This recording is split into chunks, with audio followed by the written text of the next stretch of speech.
When a millionaire discovered his nanny playing with his son using an old toy car he never bought, he could never imagine the devastating truth that would come to light. Anton watched through the car window as the driver navigated the streets of Vienna. It was late afternoon, and the warm lights of houses and cafes were slowly coming on, creating an almost melancholic atmosphere. He fiddled with his phone, responding to work emails until a notification caught his attention. A message from the new nanny, Clara. "Leo is doing well. He's excited to see you." Sighing, he locked the screen and tucked the device into his pocket. Excited? It was hard to picture Leo feeling anything close to excitement. Since his mother's death, the 7-year-old had become withdrawn and silent. Not even the most expensive gifts could coax a genuine smile from him. When the car stopped in front of the house, Anton stepped out, adjusted his coat and grabbed his suitcase.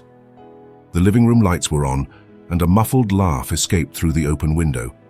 He paused for a moment, intrigued. Was Leo laughing? Upon entering, Anton left his suitcase in the hallway and made his way to the living room. What he saw made him hesitate. Clara was sitting on the rug with Leo, both leaning over a toy car. It was an old model, with worn paint and metal wheels that squeaked lightly as Leo pushed it across the floor.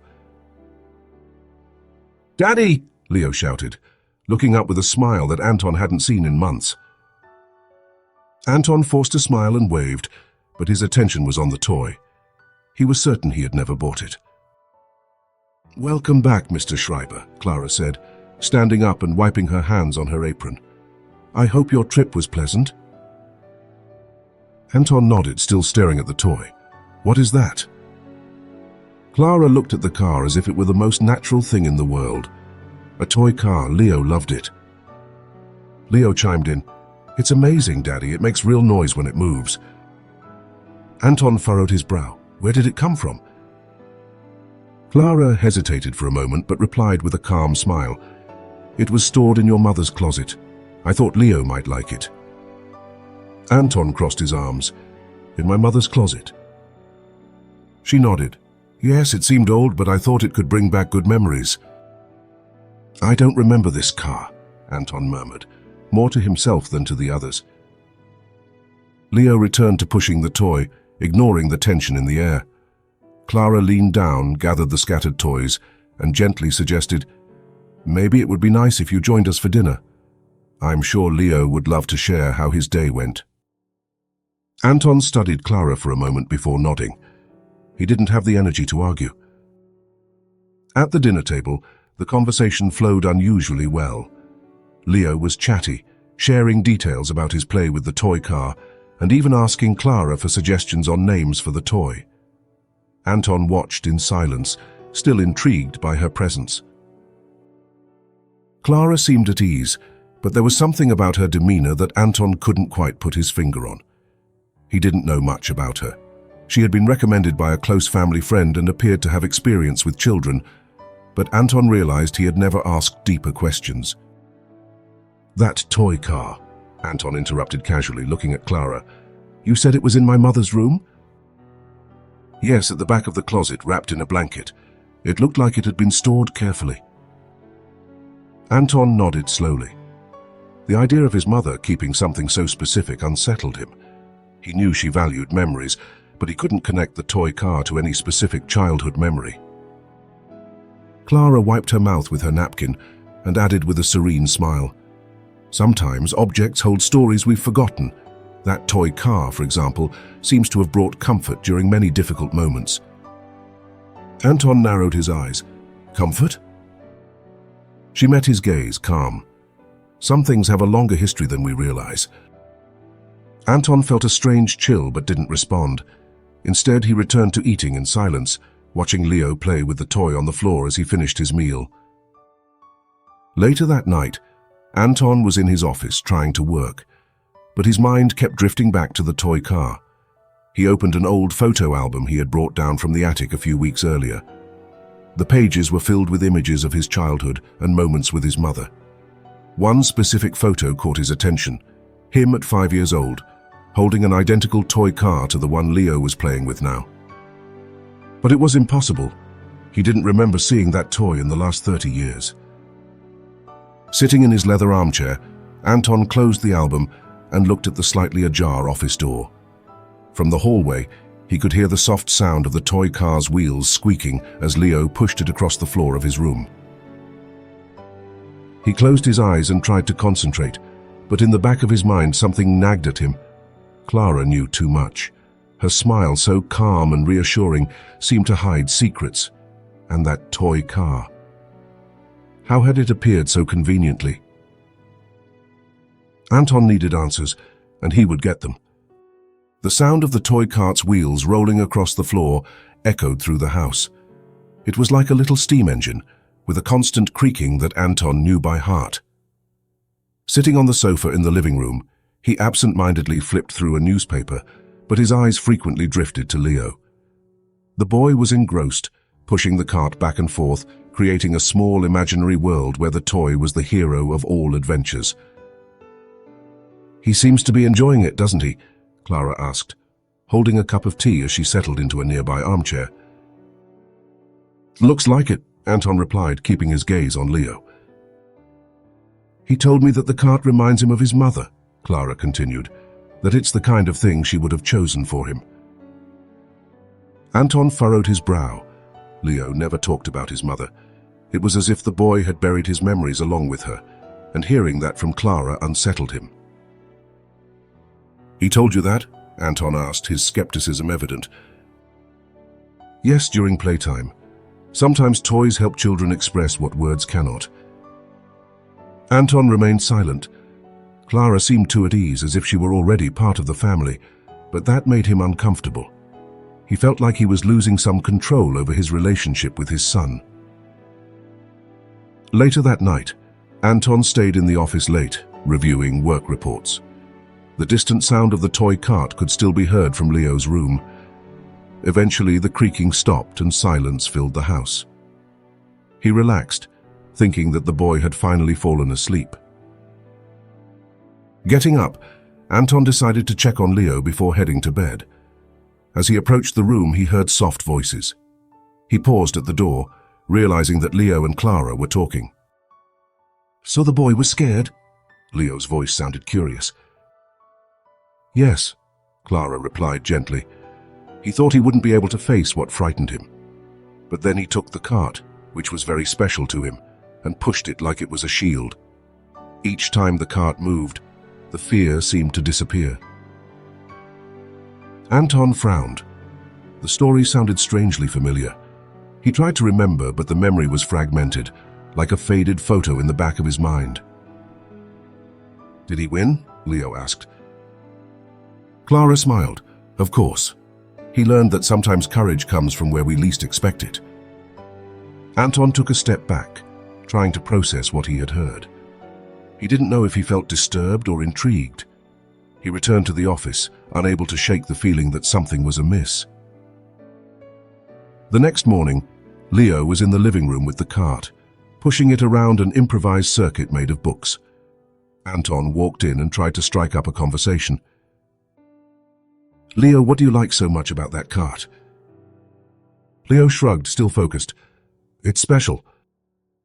"Why?" Anton pressed, crouching down to be at the boy's level. Leo finally looked at him, his eyes shining with emotion. "It reminds me of Mom. She always said that simple things were the most important." Anton swallowed hard. It was difficult to hear Leo talk about his mother, and even harder to accept that Clara seemed to be the person he was most willing to share those feelings with. "Did Mom talk about that?" Anton asked, trying to sound casual. "Uh-huh. But Clara understands better. She told me stories about when she was a kid." Anton felt a knot in his stomach. Stories. How could Clara understand something so intimate? He needed answers. Later that day, Anton went up to the attic. He hadn't visited that space since his mother's death. It was filled with wooden boxes and old furniture covered with sheets. After rummaging for a while, he found a photo album that seemed to belong to his mother. As he flipped through the pages, he saw several pictures from his childhood. He recognized birthday parties, family picnics, and Christmas celebrations. But one photo in particular made him stop. It was an image from an event in his mother's garden. He was sitting next to other children, holding a cart identical to the one Leo was playing with now. In the background, almost hidden among adults, there was a girl. She looked familiar, light hair, a shy smile. Anton's eyes widened. The girl resembled Clara a lot. He closed the album abruptly, as if he had seen something he shouldn't have. How was that possible? Clara couldn't have been there. She was too young. That night, Anton confronted Clara in the living room. She was sitting on the sofa, reading a book, while Leo played in the bedroom. He walked in with the album under his arm and a serious expression. "Clara, can we talk?" She calmly closed the book. "Of course, Mr. Schreiber." Anton opened the album to the page with the photo and placed it on the table. Clara looked at the image, her expression remaining neutral. "Who is that girl?" Anton asked, pointing to the figure in the background. Clara tilted her head slightly, as if considering the question carefully. Then, with a calm smile, she replied, "You're not ready to understand yet." Anton felt his patience wearing thin. "Clara, I need answers. How do you know so much about my family? How did that cart appear? Who are you really?" Clara stood up slowly, keeping her serene smile. "I know this is hard for you, but I promise everything will be clear in due time." She left the room before Anton could say anything more. He stood there, staring at the album on the table, his mind swirling with unanswered questions. Before we dive into the next chapter, I have a quick request for you. If you're enjoying this story and want to support the channel, don't forget to subscribe, like this video, and leave a comment about your favorite moment so far.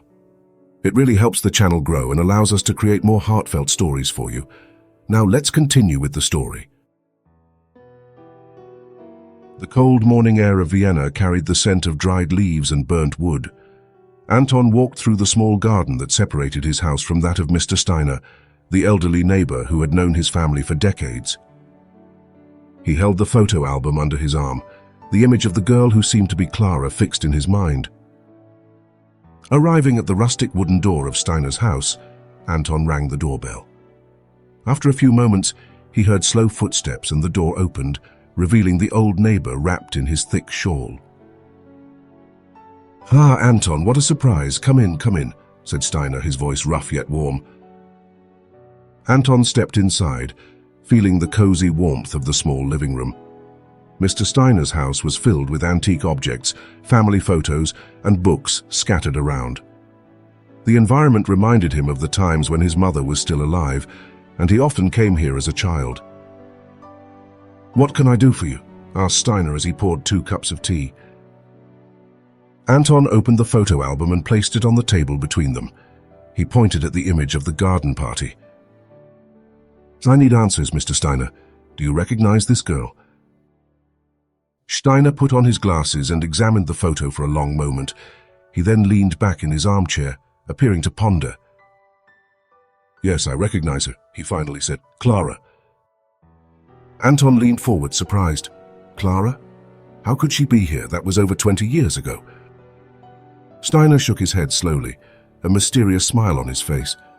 "Clara was always special to your mother. She was like an invisible thread connecting important moments in your family's life." "What does that mean?" Anton asked, his voice tense. Steiner sighed, taking off his glasses. "It is not for me to tell her story. Your mother was the only one who could do that." "My mother is no longer here," Anton replied, frustrated. "I need to know why she trusted Clara so much." Steiner hesitated but held his ground. "Sometimes, Anton, some answers only come when we are ready to hear them." Anton felt the same growing discomfort he had experienced with Clara. He thanked Mr. Steiner and left the house, feeling further away from answers than when he had entered.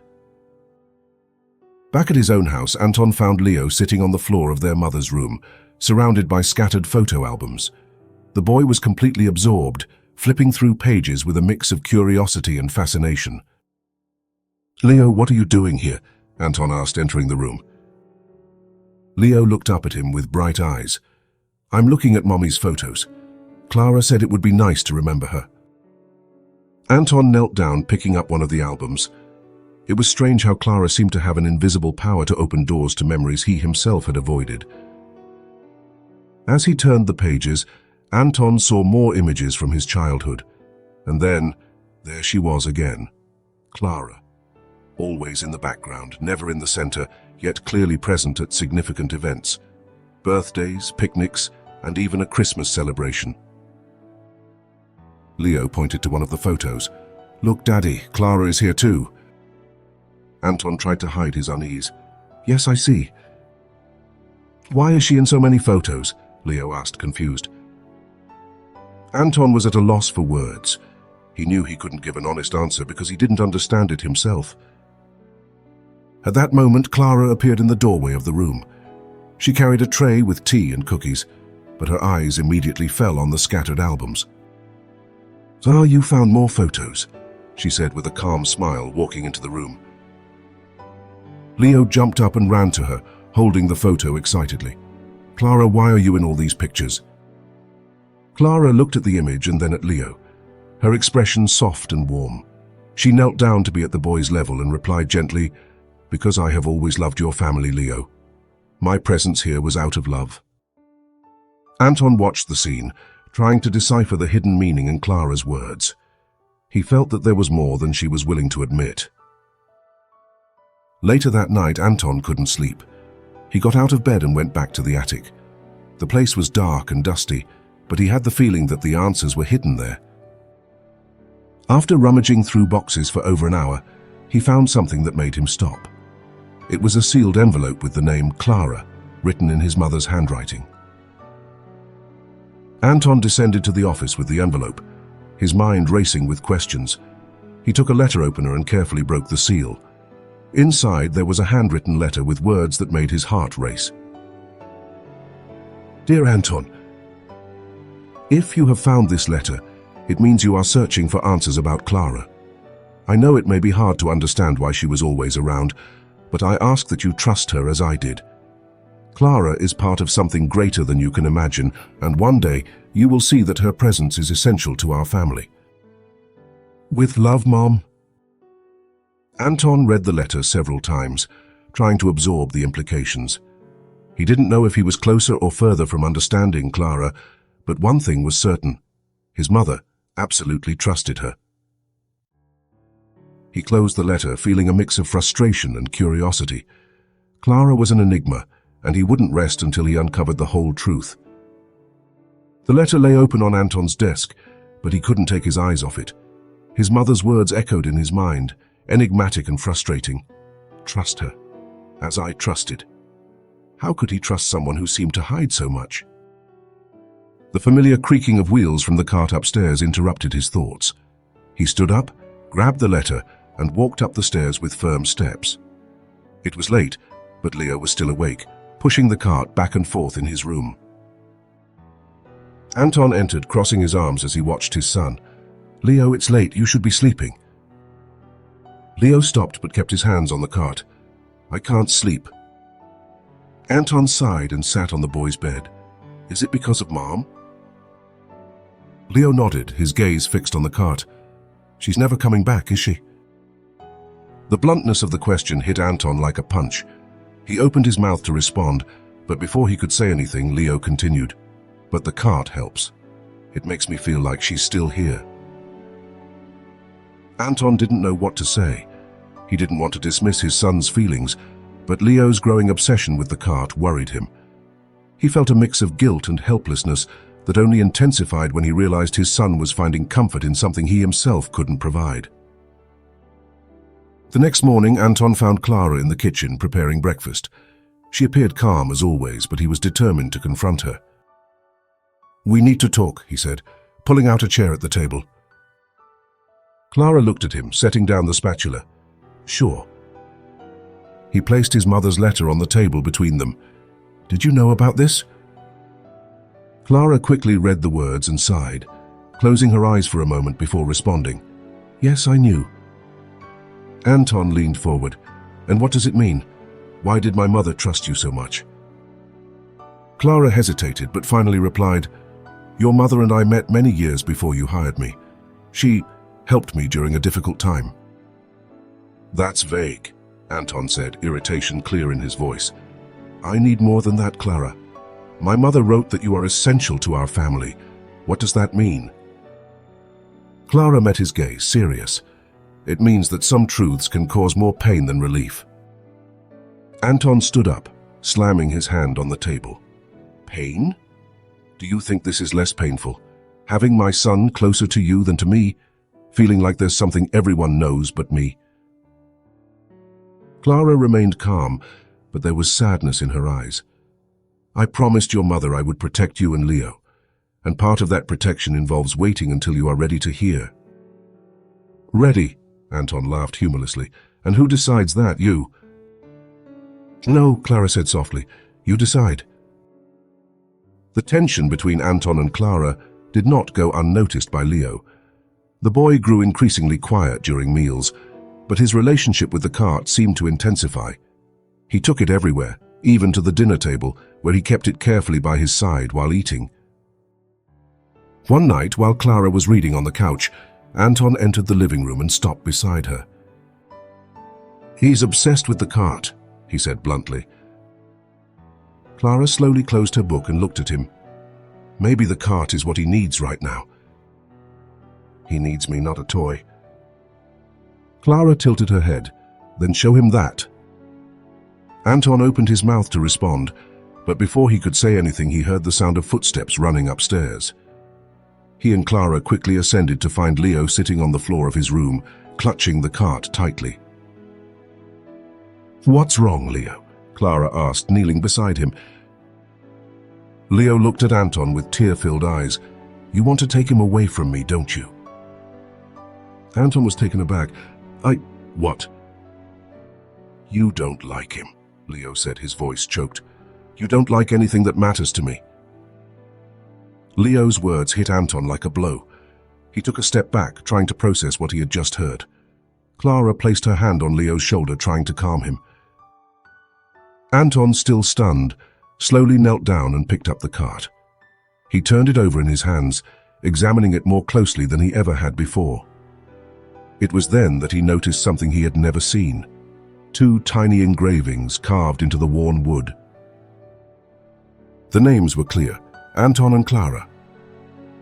He froze, staring at the letters as if they were an unsolvable puzzle. How could the names be there? He would remember something like this, wouldn't he? The cart had been in his mother's room, but that didn't explain why Clara was so directly connected to it. Anton raised his gaze to Clara, who was watching him with her enigmatic calm. There was something in her expression, perhaps sadness, perhaps a strange kind of resignation. Maybe now you're ready, she said softly before standing up and leaving the room, leaving Anton with the cart in his hands and more questions than answers. Anton gripped the toy car tightly, his fingers pressing against the rough wood where the names were engraved. Anton and Clara. The discovery left him in a state of unease that he couldn't shake off. He vaguely remembered receiving that toy as a child, but the details were hazy, as if his mind was deliberately avoiding that part of his past. That morning, as the sun streamed into the room, he stared at the toy on his desk. Leo was playing upstairs, and Clara, as always, was busy with household chores. Anton knew he needed to act, but his frustration wasn't just directed at Clara, it was with himself. How could he not remember something so deeply connected to his life? Later, Anton called Clara in for a talk. She came into the office with her usual calm demeanor, as if she already knew what was coming. Clara, I need you to leave, Anton stated directly without beating around the bush. Clara raised her eyebrows but kept her expression serene. May I ask why? Your presence here is confusing, Leo, Anton replied, trying to sound firm. He's obsessed with that toy car and frankly with you. It's not healthy. Clara crossed her arms but showed no signs of surprise or resistance. Leo is feeling safe for the first time since he lost his mother. And you think this is confusion? Anton hesitated but pressed on. You're complicating everything, Clara. I can't trust someone who hides so much. Clara lowered her gaze for a moment, and when she looked up again, there was something in her eyes that Anton didn't recognize. A deep sadness, but also acceptance. "If this is what you want, I will leave," she said calmly. "But before I go, I want you to read something." She pulled a folded note from her pocket and placed it on the desk. Without saying anything more, she turned and left the office. Clara packed her things quietly and efficiently. Leo quickly sensed something was wrong and rushed to the hallway, where he found Clara with a suitcase beside her. "Are you leaving?" he asked, his voice trembling. Clara knelt in front of the boy and took his hands in hers. Sometimes we need to give people space to discover things on their own. "I don't want you to go," Leo exclaimed, hugging her tightly. Anton watched the scene from the top of the stairs, filled with a mix of guilt and determination. He knew he was hurting his son, but he believed it was the right thing to do. When Clara finally left, Leo ran to his room and slammed the door shut. Anton tried to talk to him later, but the boy refused to open up. "Go away," Leo shouted, his voice choked with emotion. The sound of his son's words echoed through the house, and Anton realized that the emotional chasm between them had grown even wider. That night, alone in his office, Anton unfolded the note Clara had left. Her handwriting was neat and precise, and the words he read left him disturbed.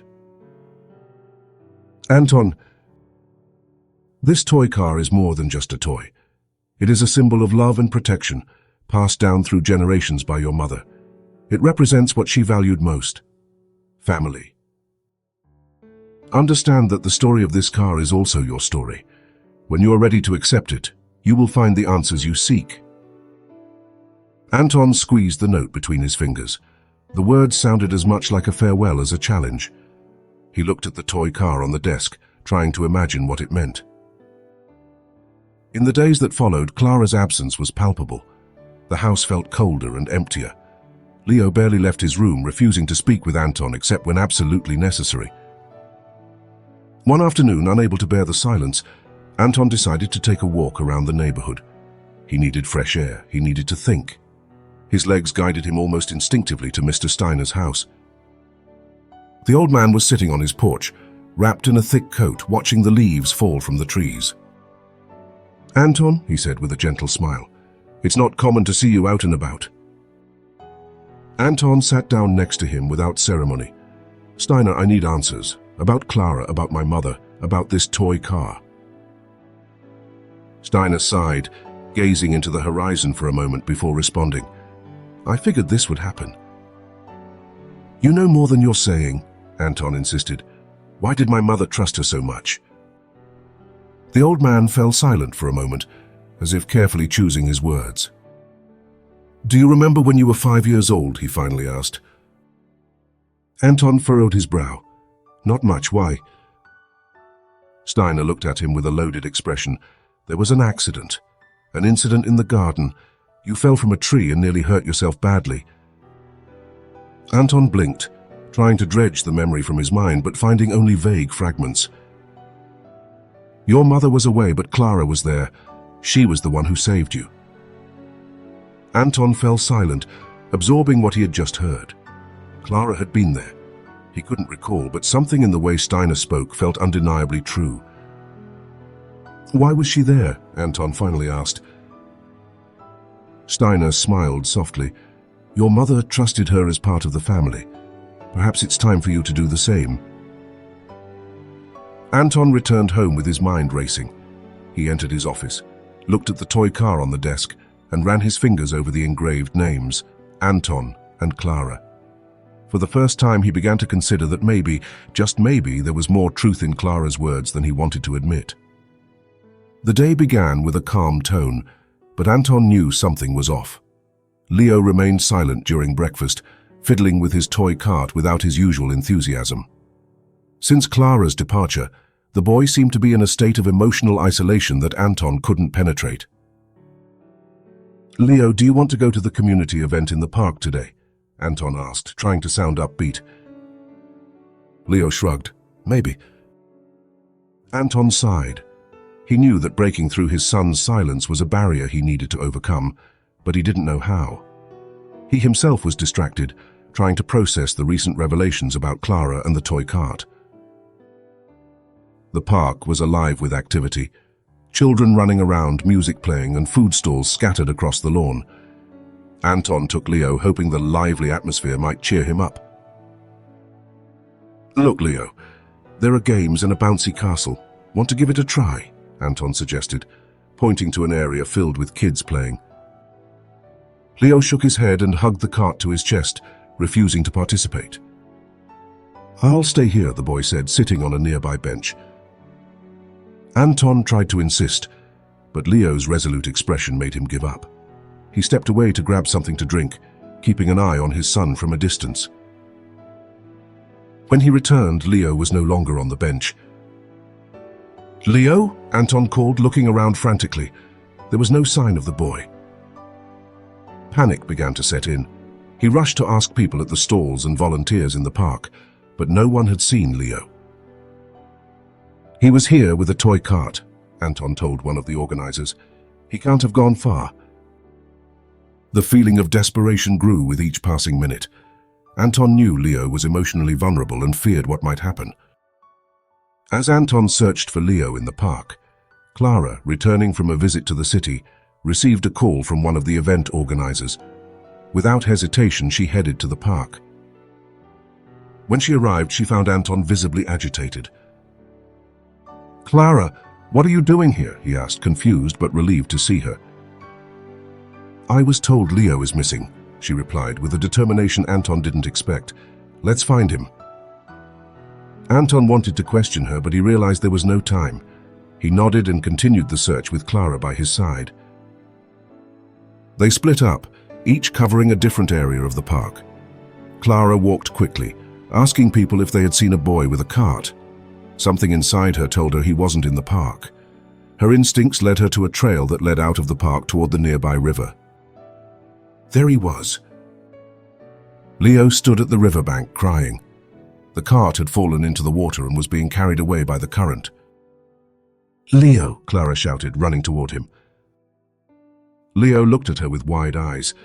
He tried to reach for the cart but slipped in the mud, nearly falling into the water. Clara reached him in time, grabbing him by the arm. "No, the cart!" Leo screamed, pointing at the toy that was now floating away. Clara tried to calm him.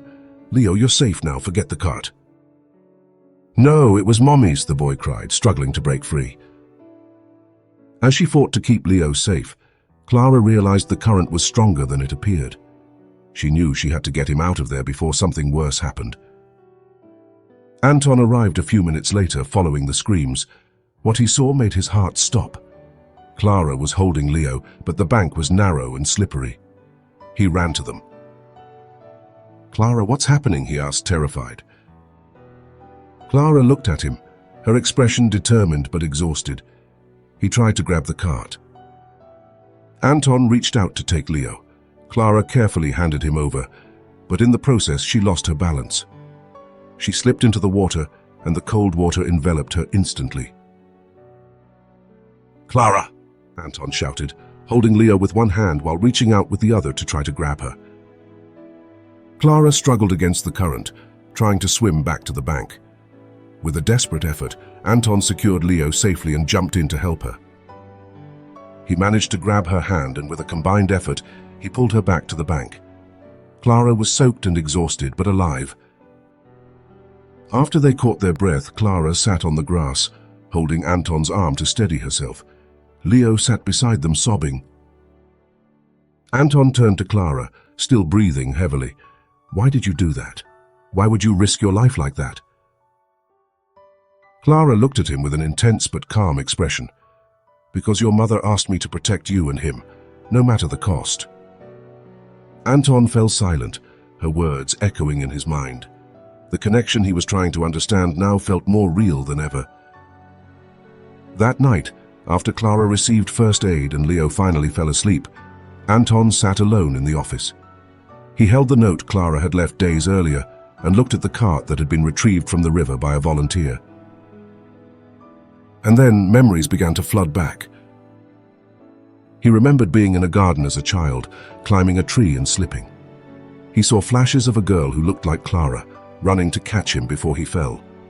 His mother arrived shortly after, hugging them both. Anton covered his face with his hands, trying to process it all. Clara had been there all along. She had indeed saved his life before, and now she had done the same for Leo. The question that lingered was why? Before we uncover the next emotional chapter, I'd like to remind you to subscribe, hit the like button, and share your thoughts in the comments below.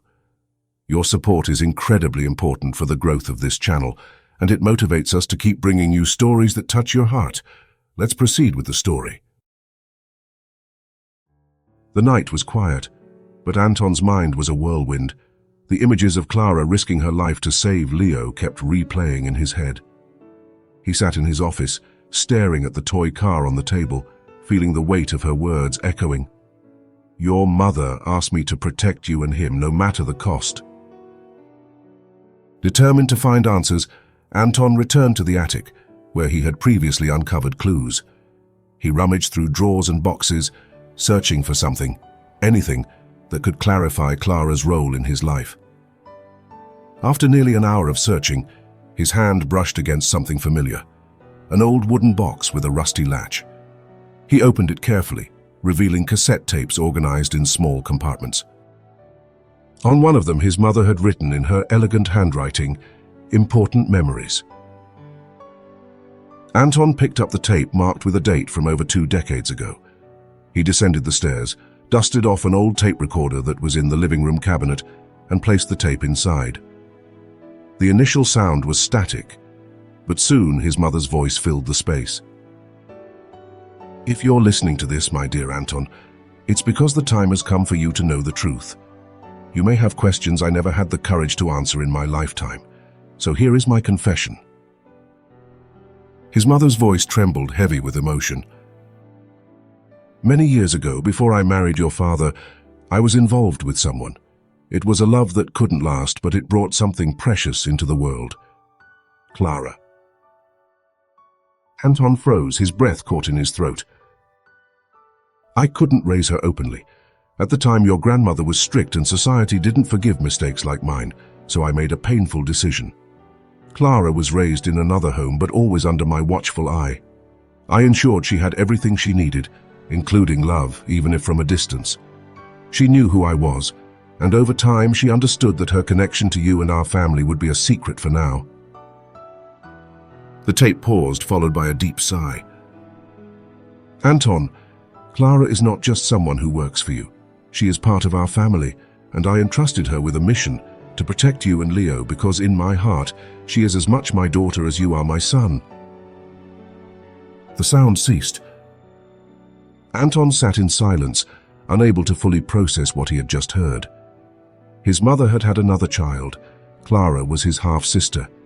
She had known everything, but had never uttered a word.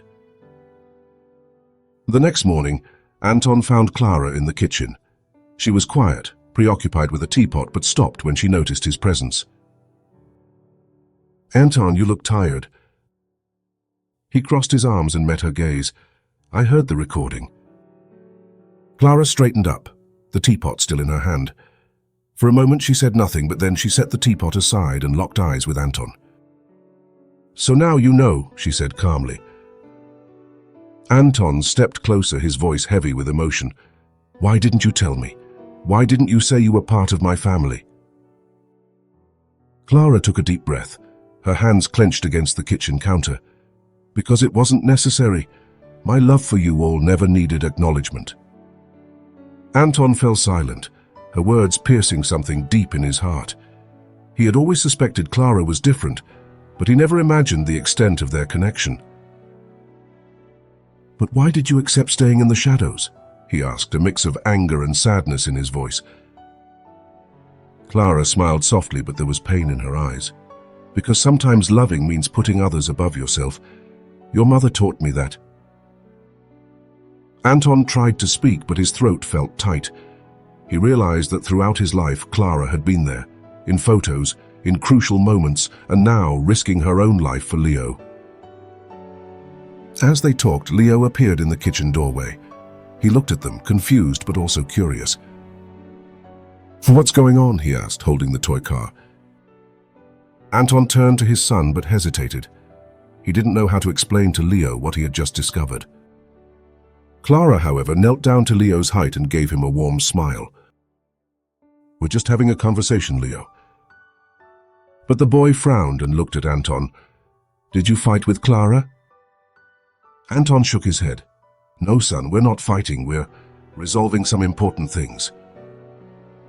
Leo looked at Clara again, and after a moment of silence said, "You're our family, aren't you?" Clara, visibly moved, maintained her smile. "In a way, yes, Leo." Leo stepped forward, hugging Clara tightly. Then, for the first time, he said the words that changed everything. "Aunt Clara." Anton watched the scene, feeling a mix of emotions he could barely name. It was as if all the pieces of the puzzle were finally fitting together. Later that day, Anton found himself sitting alone in the office again, holding the toy car. The recordings from his mother, Clara's revelation, and even Leo's words, everything spun in his mind. He realized that for years, his obsession with work and his inability to connect emotionally had blinded him to something that was right in front of him. Clara was not just a babysitter or a mysterious figure. She was family, and everything she had done was motivated by the love they shared, even if he had never acknowledged it. Anton knew he needed to change. He needed to do for Clara and Leo what his mother always wanted him to do: value the people that mattered. The sun was slowly rising, bathing the house in a soft light. Anton was sitting at the kitchen table with a cup of coffee, but his gaze was fixed on the toy car resting on the table. The object looked more worn now, after the accident in the river, but it was still intact. It was incredible how something so small could carry so much meaning. Clara entered quietly into the kitchen, her presence always serene. She hesitated when she saw Anton lost in thought, but he lifted his eyes and beckoned her to sit down. "Clara, can we talk?" Anton began, the words coming out with difficulty. "I know I've been an idiot. I've been selfish, suspicious, and I've neglected what really matters." Clara watched him attentively, not interrupting. "I judged you without trying to understand. Leo suffered because of it, and you did everything you could to keep this family together." Clara finally spoke, her voice calm. "I never wanted you to see me as anything other than who I am, Anton. My role has always been to protect you, not to create confusion." Anton shook his head. "But it's more than that. I was blind to the fact that you're part of our family. My mother knew that, and now I finally see." Clara's eyes sparkled, but she didn't cry. Instead, a gentle smile appeared on her lips. "Thank you, Anton. That means more than you can imagine." Later that day, Anton decided it was time to confront another relationship he had been neglecting, the one with Leo. He found his son in the yard, pushing the toy car across the wet grass, still damp from the river. "Leo, can we talk?" Anton asked, kneeling beside the boy. Leo looked up at him, suspicious. "Are you going to take the car away from me?" Anton smiled, shaking his head. "No, son, I want to fix it. It deserves to be in perfect condition, just like it should be." Leo frowned, still hesitant. "Why?" Anton took a deep breath, trying to find the right words. "Because the car isn't just a toy. It's a symbol of something bigger, something your grandmother always wanted us to understand. It's about family, Leo. And I want you to know that I will never let you feel alone again." Leo continued to look at him, but the tension in his expression softened. Finally, he nodded and handed the car to his father. That afternoon, Anton took the car to his makeshift workshop in the basement. He carefully cleaned the wood, sanded the worn parts, and reinforced the rusty wheels. As he worked, he felt as if he were rebuilding something much greater than an object. He was reconstructing the bonds between himself, Leo, and Clara. Hours later, when he finally finished, the car looked brand new again. Anton felt a strange pride as he held it, as if it were a gift he was eager to give. That night, Anton gathered Leo and Clara in the living room. He placed the restored car on the coffee table and turned to them. "This car has a significance that I didn't understand until now," Anton said, his voice filled with emotion. "It has been with our family for generations, But it's not just a toy, it's a symbol of what really matters: love, protection, and unity. Leo looked at the car with admiration, while Clara watched Anton with a look that mixed surprise and gratitude. Anton picked up the car and knelt in front of Leo.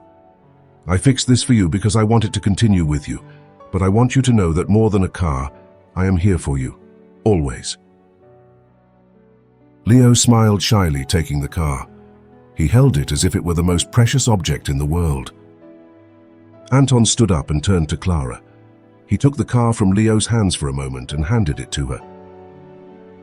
"And Clara, this also belongs to you. You are just as much a part of this family as anyone else." Clara hesitated, carefully taking the car. Her fingers glided over the carvings in the wood, and tears finally fell from her eyes. "It's more than a toy," she said, her voice choked. "It's the heart of this family." The silence that followed was filled with a shared emotion, a connection that none of them needed to put into words.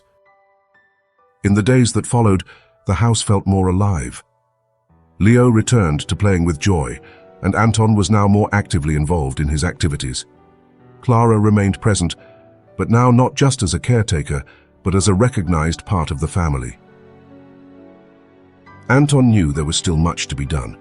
There were years of emotional absence to overcome, but he finally felt he was on the right path. He looked at the car now displayed on a shelf in the living room, as a constant reminder of what was truly important, the people he loved and who had always been by his side, even when he couldn't see it. The days that followed were different. The house, once filled with silence and distance, now seemed alive with energy. Leo laughed more, Anton was more present, and Clara, always discreet but undeniably essential, was now a recognized part of the family.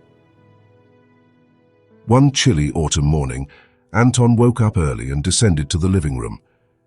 He found Clara sitting by the window, a steaming cup of tea in her hands. She looked lost in thought, gazing out at the yard where Leo was playing with his toy car on the dew-soaked grass. "Can't sleep?" Anton asked as he sat down on the sofa beside her. Clara smiled softly. "There's a lot on my mind, so much has changed." Anton looked at her for a moment before speaking. "I wanted you to know. I'm glad you stayed." Clara looked at him, surprised but pleased. "Me too." He leaned back on the sofa, watching Leo outside. "We're starting to find our rhythm, aren't we?" Clara nodded. "It's not easy, but that's what families do. We build it little by little, day by day." That weekend, Anton decided it was time to start a new family tradition. He suggested a picnic at the park, something they hadn't done since before his wife's death. Clara helped prepare the sandwiches and organize the basket, while Leo, excited, chose which toys to bring. "The toy car is definitely coming," declared Leo, holding it like a trophy. Clara and Anton exchanged a glance and smiled. The toy car had become more than just a toy. It was a symbol connecting them all. At the park, while Leo played with other children, Anton and Clara sat in the shade of a tree. He opened an old photo album he had brought along, feeling it was time to revisit some memories. "You're in so many of these photos," Anton said, pointing to an image where Clara was in the background at one of his childhood birthdays. Clara looked at the photo, her expression a mix of nostalgia and sadness. "Your mother always invited me to important moments. She said that even in the shadows I was a part of it all." Anton fell silent for a moment before replying. "I don't think I ever thanked you for that, for being there even when no one recognized it." Clara smiled but didn't respond. Sometimes silence spoke louder than words. Back at home, Leo spent hours drawing on a piece of wood he had found in the attic. He didn't let anyone see what he was making, insisting it was a surprise. Finally, one afternoon, he called Anton and Clara into the living room. He held the piece of wood with both hands, now painted and decorated with colorful letters. He placed it next to the toy car and took a step back, proud. On the wood it read, "For the family that always protected me." Anton felt a lump in his throat, while Clara placed her hand over her heart, visibly moved. You did this all by yourself? Anton asked, his voice thick. Leo nodded. Yes, because the toy car is special, just like our family. Clara knelt beside Leo and hugged him tightly. It's perfect, Leo, absolutely perfect. That night, after putting Leo to bed, Anton and Clara sat together in the living room, gazing at the toy car and the sign next to it. The soft glow of the fireplace illuminated the room, creating a sense of peace neither had felt in a long time. Do you think she would be proud? Anton asked, referring to his mother. Clara looked at him and smiled. I'm sure of it. Anton remained silent for a moment before speaking again. I never got the chance to say this, but I'm sorry for all the times you had to carry this burden alone. Clara shook her head. It wasn't a burden, Anton, it was love. He leaned back on the sofa, feeling for the first time that they were on the right path. There was still much work to be done, but now he knew he had a partner in this, someone who, like him, loved Leo unconditionally and valued the idea of family above all. In the following days, life continued with small moments that solidified their bond. Leo loved hearing stories that Clara told about her childhood, many of which included memories of times with Anton's mother. Anton, in turn, began to take a more active role in his son's life. He didn't just watch Leo play. He joined him, pushing the toy car around the yard or inventing new adventures for the toy.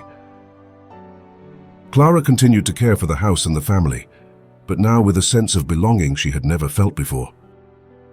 One evening, as they all sat together in the living room, Anton suggested something that surprised Clara. How about we make this official? You're not just an aunt to Leo. You're my sister, Clara, and I want everyone to know that. Clara was emotional but tried to hide it with a smile. Are you sure? Anton nodded. Absolutely. Leo jumped on the couch, excited. Does that mean you're going to stay forever, Aunt Clara? Forever, she replied, hugging the boy. As time went on, Anton, Clara, and Leo began to build a more harmonious life together. They created new traditions, like a weekly picnic in the park, story time before bed, and of course taking care of the toy car, which was now considered a member of the family. Leo's sign with the words, "For the family that always protected me," was placed on a special shelf in the living room, next to the toy car. It served as a constant reminder that, despite the hardships, they had found something precious: unity. Anton knew that the road to this point hadn't been easy, but looking at Clara and Leo, he felt that it had all been worth it.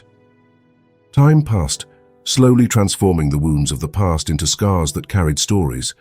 5 years had gone by since Anton, Clara, and Leo began to rebuild their family. Now the house was full of life. Laughter filled the rooms, photos adorned the walls, and memories were being constantly created.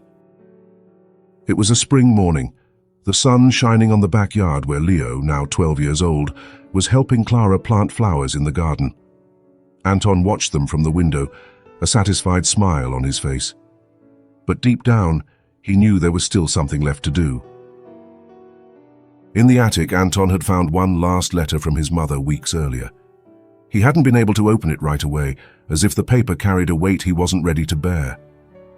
But that morning, something changed. He sat down in his office, holding the sealed letter. Finally, with trembling hands, he broke the seal and began to read. My dear Anton, if you are reading this letter, I hope you have found peace in your heart. I know that life can lead us down difficult paths, but I also believe that it gives us chances for redemption. You now know about Clara, about her origins and what she means to our family. But there is something more you need to understand. The true meaning of family is not in blood ties, but in the sacrifices we make for one another, in the moments we choose to be present, even when it's hard. Anton paused for a moment, feeling the weight of those words. He continued reading. Clara was the greatest example of selfless love I've ever known. She gave up so much so that you and Leo could have a future. Now it is up to you to carry on that legacy. Don't live just for yourself, Anton. Live for others. Create a world where Leo can grow up knowing the value of love and unity. The final lines were a farewell, I know that you will do the right thing. I have always been proud of you, my son. I always will be. Anton closed the letter, his eyes misty. Her words were a clear mission, a call to something greater. In the following days, Anton dedicated himself to creating something that symbolized the legacy of his mother, Clara, and his own journey as a father. He decided to transform the old attic into a special space, a place for family memories and traditions. With the help of Clara and Leo, he cleaned the space, organized old photos, and created a wall dedicated to the family history. The toy cart was placed on a pedestal in the center, alongside a plaque made by Leo years before, "For the family that always protected me." One night after they finished their work, Anton gathered everyone in the attic. He held an envelope in his hands. "This is the last letter from Grandma," he said, his voice steady but filled with emotion. "I want to read it to you." As he read his mother's words aloud, tears streamed down Clara's face. Leo, now older, listened intently, holding his father's hand. When Anton finished, Clara spoke for the first time. "She was always so wise, but I never imagined her words would have such an impact so long after." Leo looked at his father, his voice serious yet full of admiration. "Dad, do you think we can do what Grandma asked? Keep our family strong?" Anton smiled, placing his hand on his son's shoulder. "I think we're already doing that, Leo. Every day, every moment is a choice that brings us closer." 20 more years passed. The attic had become a sacred space in the house, a place where Leo, now an adult, brought his own family to share the stories of those who came before them. Anton, with graying hair but still strong, sat on the living room sofa, watching his grandchildren run around the toy cart, which still remained in perfect condition. Clara, now in her 60s, sat beside him, smiling as she helped one of the children add a new photo to the attic wall. Leo entered the room holding a framed photo. It was an image of all of them, taken years before, at the first picnic they had as a rebuilt family. He placed it on the mantel and turned to his father. "You know, Dad, all of this started with that cart," he said, laughing. Anton looked at his son, his eyes shining with pride. "No, Leo, all of this started with love. The cart was just a reminder of what truly matters." Leo nodded, hugging his father. "Thank you for never giving up on us." Anton glanced at Clara, who was also smiling with emotion, and replied, "It was you who taught me to never give up." That night, when everyone had gone to sleep, Anton remained alone in the attic. He looked at the cart and touched the inscriptions on the wood. Anton and Clara. "Mom, I hope you're watching this," he murmured, "because everything you did was worth it." He stood up and turned off the light, leaving the space enveloped in peaceful darkness. The attic was quiet, but the memories, laughter, and love they had built would echo there forever.